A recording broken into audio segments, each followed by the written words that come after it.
सरस्वती नमो नमः मा सरस्वती नमो नमः विद्यादायिनी नमो नमः हंसवाहिनी नमो नमः ओम सरस्वती नमो नमः. ನಮಸ್ತೆ ಎಲ್ಲರಿಗೂ. ಬನ್ನಿ ಗಣೇಶ ಏನು ಹೇಳ್ತಾರೆ ಅಂತ ನೋಡೋಣ.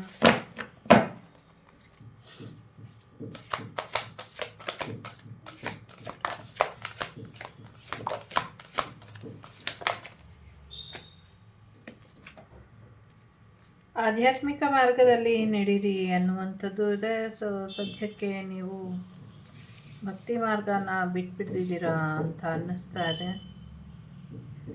ಭಕ್ತಿ ಮಾರ್ಗದಲ್ಲಿ ನಡೀರಿ, ಪೂಜೆ ಪುನಸ್ಕಾರಗಳನ್ನ ಮಾಡಿ ಆರೋಗ್ಯ ಸುಧಾರಿಸುತ್ತೆ ಅನ್ನುವಂಥದ್ದು ಇದೆ. ಭಗವಂತ ನೋಡ್ಕೊಳ್ತಾನೆ.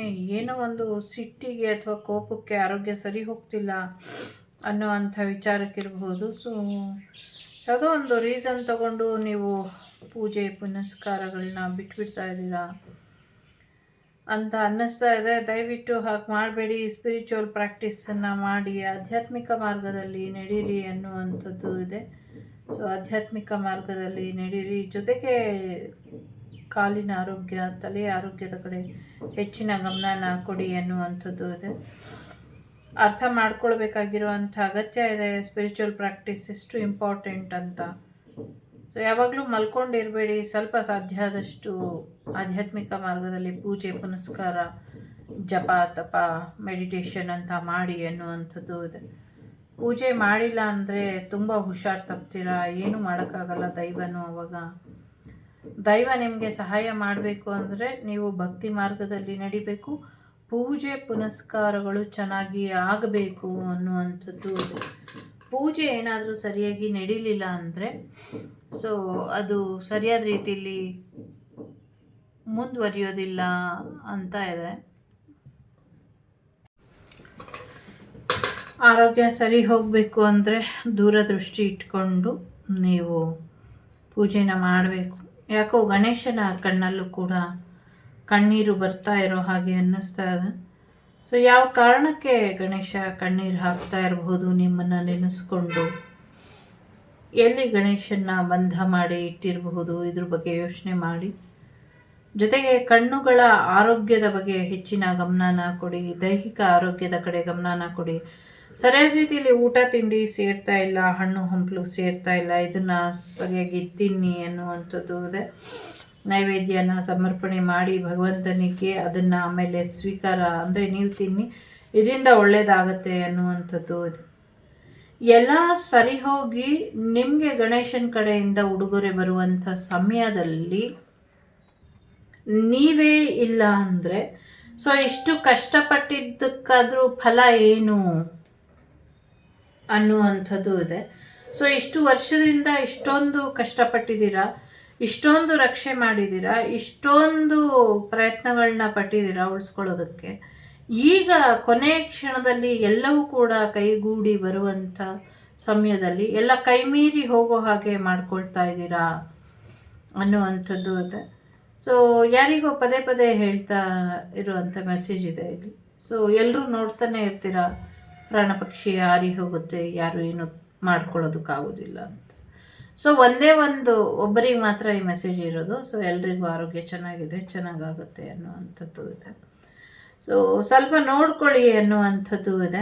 So be careful, spiritual practice ಮಾಡಿ. ನಿಮ್ಮೊಳಗೆ ಒಂದಷ್ಟು ಬದಲಾವಣೆಗಳು ಬರಬೇಕು ಅನ್ನುವಂಥ ಕಾರಣಕ್ಕೆ ನಿಮಗೆ ಈ ಒಂದು ಮೆಡಿಟೇಷನ್ ಅಥವಾ ಪೂಜೆ ಪುನಸ್ಕಾರಗಳನ್ನ ಹೇಳಿರುವಂಥದ್ದು. ನಿಮ್ಮೊಳಗಿರುವಂಥ ಸಾಕಷ್ಟು ನಕಾರಾತ್ಮಕ ಶಕ್ತಿಗಳು ಏನಿದೆ ಅಥವಾ ವಾತಾವರಣದಲ್ಲಿರುವಂಥ ನಕಾರಾತ್ಮಕ ಶಕ್ತಿಗಳು ಏನಿದೆ ಇದೆಲ್ಲನೂ ಕಂಟ್ರೋಲಿಗೆ ತಗೊಳ್ಳೋದಕ್ಕೆ ಒಂದು ಅವಕಾಶ ಸಿಗಲಿ ಅಂತ ಸ್ಪಿರಿಚುವಲ್ ಪ್ರಾಕ್ಟೀಸ್, ಆಧ್ಯಾತ್ಮಿಕ ಮಾರ್ಗ ಅಥವಾ ಪೂಜೆ ಪುನಸ್ಕಾರಗಳನ್ನ ಹೇಳಿರೋದು. ದುಷ್ಟ ಶಕ್ತಿಗಳು ಅಥವಾ ದುಷ್ಟ ಗ್ರಹಗಳು ಅಥವಾ ದುಷ್ಟ ಕ್ಷುದ್ರ ಗ್ರಹ ಏನೋ ಒಂದಷ್ಟು ಭೂಮಿ ಮೇಲೆ ಬರ್ತಿದೆ ಅನ್ನುವಂಥದ್ದು. ಸೊ ಅದಕ್ಕೆ ಸಂಬಂಧಪಟ್ಟಂಗೆ ಇರ್ಬೋದು ಅಥವಾ ನಿಮ್ಮಲ್ಲಿ ವೈಯಕ್ತಿಕ ಬದಲಾವಣೆ ಬೆಳವಣಿಗೆಗೆ ಸಂಬಂಧಪಟ್ಟಂಗೆ ಇರ್ಬೋದು. ಸೊ ಹೇಳ್ತಾ ಇರೋದನ್ನು ಅರ್ಥ ಮಾಡ್ಕೊಳ್ಳಿ. ದಯವಿಟ್ಟು ಪೂಜೆ ಪುನಸ್ಕಾರಗಳನ್ನ ಹೆಚ್ಚು ಮಾಡ್ಕೊಳ್ಳಿ ಅನ್ನುವಂಥದ್ದು ಇದೆ. ಏನು ಪುನಸ್ಕಾರ ಅಂತ ಕೇಳ್ತಿದ್ದಾರೆ. ಸೊ ತಲಹಟೆ ಪ್ರಶ್ನೆಗೆ ಇಲ್ಲಿ ಯಾವುದೇ ಉತ್ತರ ಇಲ್ಲ ಅನ್ನುವಂಥದ್ದು ಇದೆ.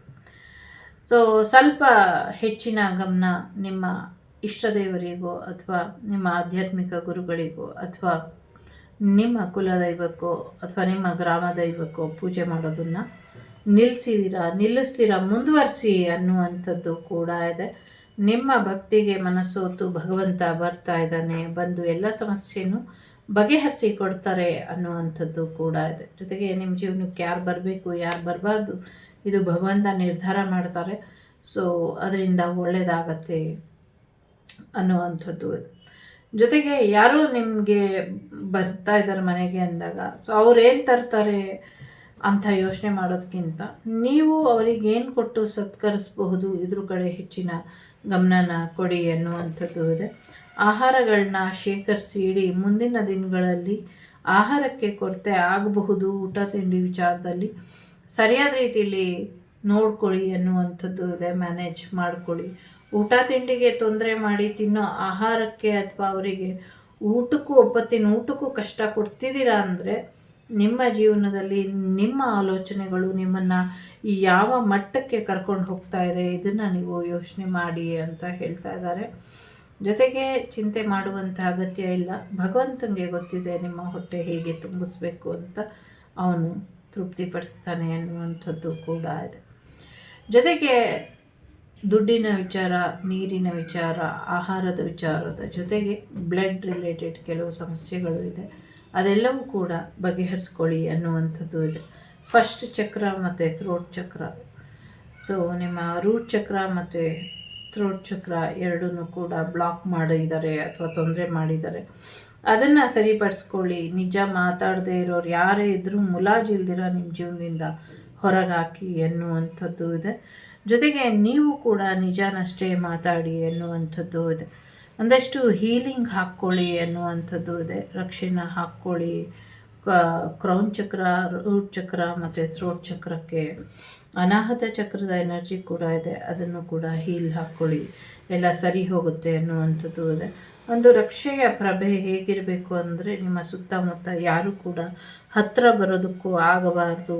ಒಂದು ಎನರ್ಜಿ ಫಾರ್ಮಲ್ ಆಗಲಿ ಅಥವಾ ರಿಯಲ್ ಆಗಲಿ ಸೊ ಬರೋದಕ್ಕೆ ಯಾರು ಸಾಧ್ಯ ಆಗದಿರೋ ಹಾಗೆ ನೋಡ್ಕೊಳ್ಳಿ. ಸಾಧ್ಯತೆಗಳು ಪ್ರಯತ್ನ ಪಡ್ತಿದ್ದಾರೆ, ಯಾರೋ ನಿಮಗೆ ತೊಂದರೆ ಮಾಡಬೇಕು, ಜೀವಕ್ಕೆ ಹಾನಿ ಮಾಡಬೇಕು ಅಂತ. ಅದರಲ್ಲಿ ಅವರು ಯಶಸ್ವಿ ಆಗುವಂಥ ಸಾಧ್ಯತೆಗಳು ಬಹಳಷ್ಟಿದೆ. ಸೊ ನಿಮ್ಮ ಶತ್ರುಗಳು ಗೆಲ್ಲುವಂಥ ಸಾಧ್ಯತೆಗಳು ತುಂಬ ಇದೆ. ಬಟ್ ಹಾಗಾಗದೇ ಇರೋ ಹಾಗೆ ಆಗಬೇಕು. ನೀವು ಚೆನ್ನಾಗಿರಬೇಕು, ನಿಮಗೇನೆ ಯಶಸ್ಸು ಬರಬೇಕು, ಶತ್ರುಗಳ ಮುಂದೆ ನೀವು ಗೆಲ್ಲಬೇಕು ಅಂದರೆ ಪೂಜೆ ಪುನಸ್ಕಾರಗಳು ನಡಿಬೇಕು, ದೇವತಾ ಕೆಲಸ ಕಾರ್ಯಗಳು ನಡಿಬೇಕು. ದೇವತಾರ ಆರಾಧನೆಯಿಂದ ದೈವದ ಆರಾಧನೆಯಿಂದಷ್ಟೇ ನಿಮ್ಮ ಜೀವನದಲ್ಲಿರುವಂಥ ನೆಗೆಟಿವಿಟಿನ ದೂರ ಮಾಡೋದಕ್ಕೆ ಸಾಧ್ಯ ಆಗತ್ತೆ, ಇಲ್ಲ ಅಂದರೆ ಕಷ್ಟ ಆಗತ್ತೆ ಅನ್ನುವಂಥದ್ದು ಇದೆ. ಏನಾದರೂ ನೀವು ದೈವಾರಾಧನೆ ಮಾಡಿದ್ದೇ ಆದರೆ, ರಕ್ಷೆನ ಹಾಕ್ಕೊಂಡಿದ್ದೇ ಆದರೆ, ದೇವರ ಅನುಗ್ರಹನ ಪಡ್ಕೊಂಡಿದ್ದೇ ಆದರೆ, ಈಗ ನೀವು ಯಾರಿಗಾದರೂ ಸಹಾಯ ಕೇಳಿದ್ರೆ ಯಾರೂ ಫ್ರೀಯಾಗಿ ಮಾಡೋದಿಲ್ಲ. ಅವರಿಗೆ ಪ್ರತಿಯಾಗಿ ನೀವೇನಾದರೂ ಸಹಾಯ ಮಾಡಬೇಕಾಗತ್ತೆ. ಆದರೆ ದೇವರಿಗೆ ಆಗಲ್ಲ. ನೀವು ಪೂಜೆ ಮಾಡಿದ್ರೆ ಸಾಕು. ಭಗವಂತನಿಗೆ ನಿಮ್ಮ ವಿಚಾರವಾಗಿ ಮಾಡಬೇಕು, ನೀವು ಕರೆದ್ರೆ ಹೋಗಬೇಕು ಅನ್ನೋದು ವಿಧಿಯ ಲಿಖಿತದಲ್ಲಿ. ಭಗವಂತನೂ ಕೂಡ ಲೀಲಾಧಾರಿ, ಪಾತ್ರಧಾರಿ. ಸೊ ಹಾಗಾಗಿ ನಿಮ್ಮ ಪೂಜೆಯಿಂದ ಮಾತ್ರ ಭಗವಂತ ನಿಮ್ಮ ಶತ್ರುಗಳನ್ನ ಮಣಿಸೋಷ್ಟು ಶಕ್ತಿ ಬರುತ್ತೆ ಅನ್ನುವಂಥದ್ದು. ಯಾಕೆ ಈಗ ಶಿವಪ್ಪಂಗೆ ಶಕ್ತಿ ಇರಲಿಲ್ವಾ ಮಹಿಷಾಸುರನ್ನ ಕೊಲ್ಲೋದಕ್ಕೆ, ಅಥವಾ ತಾಯಿಗೆ ಶಕ್ತಿ ಇರಲಿಲ್ವಾ ಬೇರೆ ರಾಕ್ಷಸರನ್ನ ಕೊಲ್ಲೋದಕ್ಕೆ? ಸೊ ಅದದೇ ರೂಪದಲ್ಲಿ ಬಂದು, ಅದದೇ ರೀತಿಲಿ ಬಂದು ಯಾಕೆ ಭಗವಂತ ಶತ್ರು ನಾಶ ಮಾಡ್ದ? ಹಾಗೆಯೇ ನಿಮ್ಮ ಶತ್ರುಗಳು ನಾಶ ಆಗಬೇಕು ಅಂದರೆ ನಿಮ್ಮ ಪ್ರಾರ್ಥನೆಯ ಫಲವಾಗಿ ಅಷ್ಟೇ ಶತ್ರುಗಳು ನಾಶ ಆಗ್ತಾರೆ ಅನ್ನುವಂಥದ್ದು ಇದೆ. ನನ್ನಿಂದ ಬಹಳಷ್ಟು ತಪ್ಪಾಗಿದೆ, ತಿದ್ಕೊಳ್ತೀನಿ ಅನ್ನೋರಿಗೆ ಒಂದು ಅವಕಾಶ ಕೂಡ ಉಳಿದಿಲ್ಲ ಇಲ್ಲಿ ಅನ್ನೋದಷ್ಟೇ ಸತ್ಯ ಇದೆ. ಸೊ ಈಗ ನೀವು ಆಧ್ಯಾತ್ಮಿಕ ಮಾರ್ಗದಲ್ಲಿ ನಡೀರಿ, ಭಕ್ತಿ ಮಾರ್ಗದಲ್ಲಿ ನಡೀರಿ, ಇದರಿಂದ ಹೆಚ್ಚು ಅನುಕೂಲ ಆಗುತ್ತೆ ಅನ್ನುವಂಥದ್ದು ಕೂಡ ಇದೆ. ಗಣೇಶ ನಿಮ್ಮ ಶತ್ರುಗಳನ್ನ ದೂರ ಮಾಡ್ತಾರೆ ಮತ್ತು ಪ್ರಯಾಣದಲ್ಲಿ ಏನು ತೊಂದರೆ ಇದೆ ಅದನ್ನು ಕೂಡ ದೂರ ಮಾಡ್ತಾರೆ ಅನ್ನುವಂಥದ್ದು ಕೂಡ ಇದೆ. ಅಲ್ಟಿಮೇಟ್ ಗೆಲುವು ನಿಮ್ಮದಾಗೋದ್ರಲ್ಲಿ ಇದೆ. ಅದಕ್ಕೆ ನೀವು ದೇವರ ನಾಮ ಜಪ, ಹೋಮ ಹವನ ಇದನ್ನೆಲ್ಲ ಮಾಡಿಕೊಂಡು ರಕ್ಷೆ ಹಾಕ್ಕೊಂಡು ಭಗವಂತನೂ ಕಾಪಾಡ್ಕೊಳ್ತಾ ನಿಮ್ಮನ್ನು ಕಾಪಾಡ್ಕೊಳ್ಳಿ, ನಿಮಗೆ ಒಳ್ಳೆಯದಾಗತ್ತೆ ಅನ್ನುವಂಥದ್ದು ಇದೆ. ಇದನ್ನು ನೀವು ಮಾಡಿಕೊಂಡಿದ್ದೆ ಆದರೆ ನಿಮ್ಮ ಜೀವನದಲ್ಲಿ ಒಂದು ನ್ಯೂ ಬಿಗಿನಿಂಗ್ ಬರೋದ್ರಲ್ಲಿ ಇದೆ. ಹೊಸ ರೀತಿಯ ಶುರು ನಿಮ್ಮ ಜೀವನದಲ್ಲಿ ಬರೋದ್ರಲ್ಲಿ ಇದೆ. ಹೊಸ ರೀತಿಯ ಏಳಿಗೆನ ನೀವು ನೋಡ್ತೀರಾ ಅನ್ನುವಂಥದ್ದು ಇದೆ. ಮಕ್ಕಳ ವಿಚಾರದಲ್ಲೂ ಕೂಡ ಅದ್ಭುತವಾದಂಥ ಬದಲಾವಣೆಗಳು ಬರುವಂಥ ಸಾಧ್ಯತೆ ಇದೆ. ಆದರೆ ಎಲ್ಲವನ್ನೂ ಕೂಡ ಪ್ರೀತಿಯಿಂದ ಗೆಲ್ಲೋದಕ್ಕೆ ಸಾಧ್ಯ ಇಲ್ಲ. ಕಠಿಣವಾದ ನಿರ್ಧಾರನ ತಗೊಳ್ಬೇಕು ಅನ್ನೋವಂಥದ್ದು ಇದೆ. ಎನರ್ಜೆಟಿಕ್ ಮೂಮೆಂಟ್ ಹೇಳ್ತಾ ಇದೆ. ಸೊ ದಯವಿಟ್ಟು ತುಂಬ ಹೆವಿ ಎನರ್ಜಿ ಇದೆ. ಸ್ವಲ್ಪ ಹೆಚ್ಚಿನ ಗಮನನ ಕೊಟ್ಟು ಇದನ್ನು ಸರಿಪಡಿಸ್ಕೊಂಡಿದ್ದೆ ಆದರೆ ನೀವು ಗೆಲ್ಲುವಂಥ ಸಾಧ್ಯತೆಗಳು ಹೆಚ್ಚಾಗಿ ಇದೆ. ಸೊ ಈ ಎನರ್ಜೆಟಿಕ್ ಮೂಮೆಂಟ್ ಬಗ್ಗೆ ಸ್ವಲ್ಪ ಹೆಚ್ಚಿನ ಗಮನನ ಕೊಡಿ. ಪ್ರಯಾಣದ ಬಗ್ಗೆ ಸ್ವಲ್ಪ ಹೆಚ್ಚಿನ ಗಮನ ಕೊಡಬೇಕು. ಯಾವುದೋ ಓದ್ ಕೆಲಸ ಆಗೋದಿಲ್ಲ ಅನ್ನುವಂಥದ್ದು ಇದೆ. ನಿಮ್ಮ ಮನೆಗೆ ರಕ್ಷೆ ಇದೆ. ನಿಮ್ಮ ಕೆರಿಯರ್ ವಿಚಾರದಲ್ಲಿ ಇರೋ ಶತ್ರುಗಳನ್ನ ದೂರ ಮಾಡಿಕೊಳ್ಳಿ ಎನ್ನುವಂಥದ್ದು ಇದೆ. ಸೊ ಎಲ್ಲವೂ ಕೂಡ ಒಳ್ಳೆಯದಾಗತ್ತೆ. ಆದರೆ ಎಲ್ಲಿವರೆಗೂ ದೇವತಾರಾಧನೆ ಮಾಡೋದಿಲ್ವೋ ಅಲ್ಲಿವರೆಗೂ ಪ್ರೊಟೆಕ್ಷನ್ ಕೂಡ ಸಿಗೋದು ಕಷ್ಟ ಆಗುತ್ತೆ. ಪ್ರೊಟೆಕ್ಷನ್ ಹಾಕ್ಕೊಳ್ಳಿ ಅನ್ನುವಂಥದ್ದು ಇದೆ. ಮೊದಲನೇದು, ಎರಡನೇದು, ಮೂರನೇದು. ಮೊದಲನೇದು ಯಾರು ಆಯ್ಕೆ ಮಾಡ್ಕೊಂಡಿದ್ದೀರೋ, ಸೊ ಎಸ್, ಪ್ರೀತಿ ವಿಚಾರದಲ್ಲಿ ಮೋಸ ಹೋಗಬೇಡಿ. ಪ್ರೀತಿ ವಿಚಾರದಲ್ಲಿ ಸಾಕಷ್ಟು ನೆಗೆಟಿವಿಟಿ ಇದೆ. ಎಲ್ಲರೂ ಯಾಮಾರಿಸ್ತಾ ಇದ್ದಾರೆ ನಿಮ್ಮನ್ನು. ಸ್ವಲ್ಪ ಹೆಚ್ಚಿನ ಗಮನನ ಕೊಡಿ ಅನ್ನುವಂಥದ್ದು ಇದೆ. ಹಾರ್ಟ್ ಚಕ್ರನ ಹೀಲ್ ಮಾಡ್ಕೊಳ್ಳಿ. ನಿಮ್ಮ ಹೃದಯಕ್ಕೆ ಇನ್ನೊಂದು ಅವಕಾಶನ ಕೊಟ್ಕೊಳ್ಳಿ ಅನ್ನುವಂಥದ್ದು ಇದೆ. ನಿಮಗೇನು ಇಷ್ಟ ಬರುತ್ತೋ ಅದನ್ನು ಮಾಡಿ. ಎರಡನೇದು ಯಾರು ಆಯ್ಕೆ ಮಾಡಿದ್ದೀರಾ, ಎಲ್ಲ ಚಕ್ರ ಬ್ಯಾಲೆನ್ಸನ್ನೇ ಹೇಳ್ತಾ ಇದೆ. ಸೊ ಹಾರ್ಮೋನಿ ಹೇಳ್ತಾ ಇದೆ. ಸೊ ಸೆಕೆಂಡ್ ಚಕ್ರದ ಕಡೆ ಹೆಚ್ಚಿನ ಗಮನನ ಕೊಡಿ. ಸೊ ಪ್ರೆಗ್ನೆನ್ಸಿ ವಿಚಾರ ಇರ್ಬೋದು, ಹುಟ್ಟು ವಿಚಾರ ಇರ್ಬೋದು, ಪ್ರೆಗ್ನೆನ್ಸಿ, ಮಗು ಹುಟ್ಟೋ ವಿಚಾರ ಇರ್ಬೋದು. ಇನ್ನು ಕೆಲವರಿಗೆ ಬಿಸ್ನೆಸ್ ವಿಚಾರ ಇರ್ಬೋದು, ರಿಲೇಷನ್ಶಿಪ್ ವಿಚಾರ ಇರ್ಬೋದು. ಎಲ್ಲವೂ ಕೂಡ ಸರಿ ಹೋಗುತ್ತೆ. ಸ್ವಲ್ಪ ಹೀಲಿಂಗ್ ಬೇಕು, ಅದ್ರ ಕಡೆ ಗಮನನ ಕೊಡಿ. ಹೊಟ್ಟೆಯ ತೂಕನ ಇಳಿಸ್ಕೊಳ್ಳಿ. ಎಷ್ಟು ಸತಿ ಹೇಳೋದು ಮುಟ್ಟಾಳ್ರ ಅಂತ ಇದೆ. ಮೂರನೇದು ಯಾರು ಆಯ್ಕೆ ಮಾಡಿದ್ದೀರಾ, 2 ಕಾರ್ಡ್ ಇದೆ. ಸೊ ಓಪನ್ನೆಸ್ ಇದೆ. ಸೊ ಭಗವಂತ ಇಲ್ಲಿ ವಿಶೇಷವಾದಂಥ ಮಾಹಿತಿನ ಕೊಡ್ತಿದ್ದಾನೆ. ಈ ಸಂಕಷ್ಟ ಚತುರ್ಥಿ ನಿಮಗೆ ಹೆಚ್ಚಿನ ಒಳಿತನ್ನು ಮಾಡ್ತಾ ಇದೆ ಅನ್ನುವಂಥದ್ದು ಕೂಡ ಇದೆ. ಸೊ ಏನು ಒಂದು ನೆಗೆಟಿವಿಟಿ ಇತ್ತು ಅದನ್ನೆಲ್ಲ ಗಣೇಶ ತಗೊಂಡು ಹೋಗ್ತಾ ಇದ್ದಾರೆ ಅನ್ನುವಂಥದ್ದು ಕೂಡ ಇದೆ. ಜೊತೆಗೆ ಕೆಟ್ಟದನ್ನು ತಗೊಂಡು ಒಳ್ಳೆಯದನ್ನು ಕೊಟ್ಟು ಹೋಗ್ತಿದ್ದಾರೆ. ಆರೋಗ್ಯ ಸುಧಾರಿಸುತ್ತೆ, ಭಯ ಬೇಡ ಅನ್ನುವಂಥದ್ದು ಇದೆ. 1833 ನಂಬರ್ ಇಂಪಾರ್ಟೆಂಟ್ ಅಂತ ಅನ್ನಿಸ್ತಾ ಇದೆ. ಎಲ್ಲಕ್ಕಿಂತ ಮುಖ್ಯವಾಗಿ ನಿಮ್ಮ ಜೀವನದಲ್ಲಿ ಸಾಕಷ್ಟು ಪಾಸಿಟಿವ್ ಬದಲಾವಣೆಗಳನ್ನ ನೋಡ್ತೀರಾ. ಗುರುಬ್ರಹ್ಮ, ಗುರು ವಿಷ್ಣು, ಗುರುದೇವ ಮಹೇಶ್ವರ, ಗುರು ಸಾಕ್ಷಾತ್ ಪರಬ್ರಹ್ಮ, ತಸ್ಮೈ ಶ್ರೀ ಗುರುವೇ ನಮಃ ಅನ್ನುವಂಥ ರೀತಿಯಲ್ಲಿ ನಿಮ್ಮ ಗುರುಗಳ ಒಂದು ಆಣತಿಯ ಮೇರೆಗೆ ಸೊ ನಿಮ್ಮ ಜೀವನದಲ್ಲಿ ಮಾರ್ಗದರ್ಶನ ಬರೋದ್ರಲ್ಲಿದೆ ಅನ್ನುವಂಥದ್ದು ಇದೆ. ಎಲ್ಲಕ್ಕಿಂತ ಮುಖ್ಯವಾಗಿ ಗಣೇಶ ತಮ್ಮ ಬ್ರಹ್ಮ ವಿಷ್ಣು ಮಹೇಶ್ವರರು ಏನಿದ್ದಾರೆ ಅವ್ರ ಜೊತೆ ಮಾತಾಡಿ ನಿಮ್ಮ ಸಮಸ್ಯೆನ ಬಗೆಹರಿಸೋದಕ್ಕೆ ಪ್ರಾರ್ಥನೆನ ಮಾಡ್ತಿದ್ದಾರೆ. ನಿಮ್ಮ ಕಷ್ಟ ನೋಡೋಕ್ಕಾಗ್ದಿರ ಗಣೇಶ, ಬ್ರಹ್ಮ ವಿಷ್ಣು ಮಹೇಶ್ವರ ತ್ರಿಮೂರ್ತಿಗಳಲ್ಲಿ ಪ್ರಾರ್ಥನೆಯನ್ನು ಇಟ್ಟಿದ್ದಾರೆ. ಗಣೇಶನೇ ಇಲ್ಲಿ ಹತ್ಕೊಂಡು ನಿಮ್ಮ ಬಗ್ಗೆ ಹೇಳ್ತಿದ್ದಾರೆ, ನನಗೆ ಏನು ಮಾಡೋಕ್ಕಾಗ್ತಿಲ್ಲ, ನನಗೊಂದು ಪರಿಹಾರ ಕೊಡು, ನನ್ನ ಭಕ್ತರ ಜೀವನನ ಸರಿಪಡಿಸಿ ಕೊಡು ಅಂತ ಕೇಳ್ತಾ ಇದ್ದಾರೆ. ಸೊ ನೋಡೋಣ ಯಾವ ರೀತಿ ಪರಿಹಾರ ಕೊಡಬಹುದು, ನಿಮಗೆ ಯಾವ ರೀತಿ ಗೈಡೆನ್ಸ್ ಕೊಡ್ತಿದ್ದಾರೆ ಗಣೇಶ ಅಂತ. ಸೊ ಮುಂದಿನ ದಿನಗಳಲ್ಲಿ ಇದ್ರ ಬಗ್ಗೆ ನಿಮಗೆ ಹೆಚ್ಚಿನ ಒಂದು ಇದು ಗೊತ್ತಾಗತ್ತೆ ಅನ್ನುವಂಥದ್ದು ಕೂಡ ಇದೆ. ಸೊ ಯಾವ ರೀತಿ ರಕ್ಷೆ ಬೇಕು ಏನು ಅನ್ನೋದು ಗೊತ್ತಾಗತ್ತೆ ಅಂತ ನನಗೆ ಅನ್ನಿಸ್ತಾ ಇದೆ.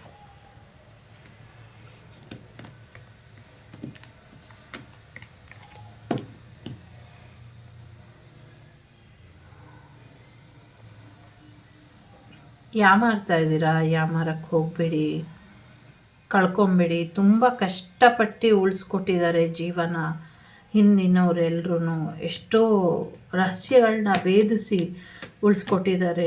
ಒಂದು ಸಣ್ಣ ಆಸೆಗೋಸ್ಕರ, ಒಂದು ಸಣ್ಣ ಕಾಮಕ್ಕೋಸ್ಕರ ಒಂದು ಜೀವನ ಇಲ್ಲ ಅನ್ನಿಸ್ಬೇಡಿ ಅನ್ನುವಂಥದ್ದು ಕೂಡ ಯಾರಿಗೋ ಇಲ್ಲಿ ಇದೆ ಮೆಸೇಜು.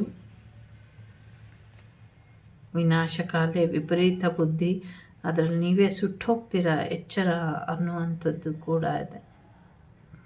ತುಂಬ ಚೆನ್ನಾಗಿ ಬಂದಿದೆ ಕಾರ್ಡ್ಸ್ ಅಂತ ನಂಗೆ ಅನ್ನಿಸ್ತಾ ಇದೆ. ಸೊ ಎಸ್, ಎಲ್ಲವೂ ಕೂಡ ಕ್ಲಿಯರ್ ಎನರ್ಜಿ ರಿಫ್ಲೆಕ್ಟ್ ಆಗುತ್ತೆ. ಸೊ ನಿಮಗೆ ಸೇರಬೇಕಾಗಿರೋದೆಲ್ಲ ಬಂದು ಸೇರುತ್ತೆ. ಆಧ್ಯಾತ್ಮಿಕ ಮಾರ್ಗದಲ್ಲಿ ಮುನ್ನಡೆದಿದ್ದೆ ಆದರೆ ಹೆಚ್ಚಿನ ಯಶಸ್ಸು ಇದೆ ಅನ್ನುವಂಥದ್ದು ಇದೆ. ಸೊ ಒಬ್ಬರನ್ನೊಬ್ಬರು ಅರ್ಥ ಮಾಡಿಕೊಂಡು ಮುಂದುವರೆದ್ರೆ ಚೆನ್ನಾಗಿರುತ್ತೆ. ನಿಮ್ಮ ಎಕ್ಸ್ ಯಾರು ನಿಮ್ಮ ಜೀವನಕ್ಕೆ ಬಂದು ಏನೋ ಕಮಿಟ್ಮೆಂಟ್ ಕೊಡುವಂಥ ಸಾಧ್ಯತೆ ಇದೆ. ಕೆಲವರು ನಿಮ್ಮನ್ನು ದುರುಪಯೋಗ ಪಡಿಸ್ಕೊಳ್ಳುವಂಥ ಸಾಧ್ಯತೆಗಳು ಕೂಡ ಇದೆ. ಸ್ವಲ್ಪ ಹೆಚ್ಚಿನ ಗಮನನ ಕೊಡಿ ಎನ್ನುವಂಥದ್ದು ಇದೆ. ದೇವ್ರ ಕಡೆಯಿಂದ ಆಶೀರ್ವಾದ ಇದೆ ನಿಮಗೆ. ನಿಮ್ಮ ಮುಗ್ಧತೆಯನ್ನು ಬೇರೆಯವರು ದುರುಪಯೋಗ ಪಡಿಸ್ಕೊಳ್ತಾ ಇದ್ದಾರೆ.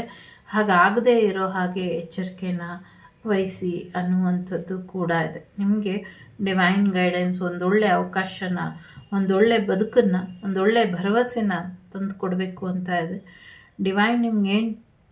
ಡಿವೈನ್ ಟೀಮ್ ನಿಮ್ಗೇನು ಪ್ಲ್ಯಾನ್ ಮಾಡಿದೆ ಅದ್ರ ಕಡೆ ಗಮನನ ಕೊಡಿ ಅನ್ನುವಂಥದ್ದು ಇದೆ. ಗಣೇಶ ಸರಿಯಾದ ಸಮಯದಲ್ಲಿ, ಸರಿಯಾದ ದಿಕ್ಕಿನಲ್ಲಿ, ಸರಿಯಾದ ಮಾರ್ಗದರ್ಶನನ ಕೊಡ್ತಾರೆ ಅನ್ನುವಂಥದ್ದು ಕೂಡ ಇದೆ. ಸೊ ಓಂ ಗ್ಲೋಂ ಗಂ ಗಣಪತಿಯೇ ನಮಃ. ಗಣೇಶನ ಆಶೀರ್ವಾದ ಎಲ್ಲರ ಮೇಲೂ ಇರಲಿ. ವಾಗ್ದೇವಿ ಕುಟುಂಬದ ಮೇಲೂ, ವಸುದೈವಕ ಕುಟುಂಬದ ಮೇಲೂ ಕೂಡ ಗಣೇಶನ ಆಶೀರ್ವಾದ ಇರಲಿ ಅಂತ ಪ್ರಾರ್ಥನೆ ಮಾಡ್ತೀನಿ. ಸೊ ಎಲ್ಲರೂ ಕ್ಷೇಮದಿಂದ ಇರಿ ಅಂತ ಹೇಳ್ತಾ, ಲೋಕ ಸಮಸ್ತ ಸುಖಿನೋ ಭವಂತು, ಸಮಸ್ತ ಸನ್ಮಂಗಳಾನಿ ಭವಂತು, ಧರ್ಮೋ ರಕ್ಷತಿ ರಕ್ಷಿತಃ. ಎಲ್ಲರಿಗೂ ಒಳ್ಳೆಯದಾಗಲಿ. ವಸುದೈವಕ ಕುಟುಂಬ, ವಾಗ್ದೇವಿ ಕುಟುಂಬ ಯಾವಾಗಲೂ ಜ್ಞಾನದಿಂದ, ಸನ್ಮಾರ್ಗದಿಂದ, ಸಕಲ ಸಂತೋಷದಿಂದ ತುಂಬಿರಲಿ ಅವರ ಜೀವನ ಅಂತ ಹಾರೈಸ್ತಾ, ಟೇಕ್ ಕೇರ್, ಬಾಯ್, ನಮಸ್ತೆ. ನಾನು ನಿಮ್ಮ ಅಭಿಮಾನಿ ಕಮಲಾಕ್ಷಿ.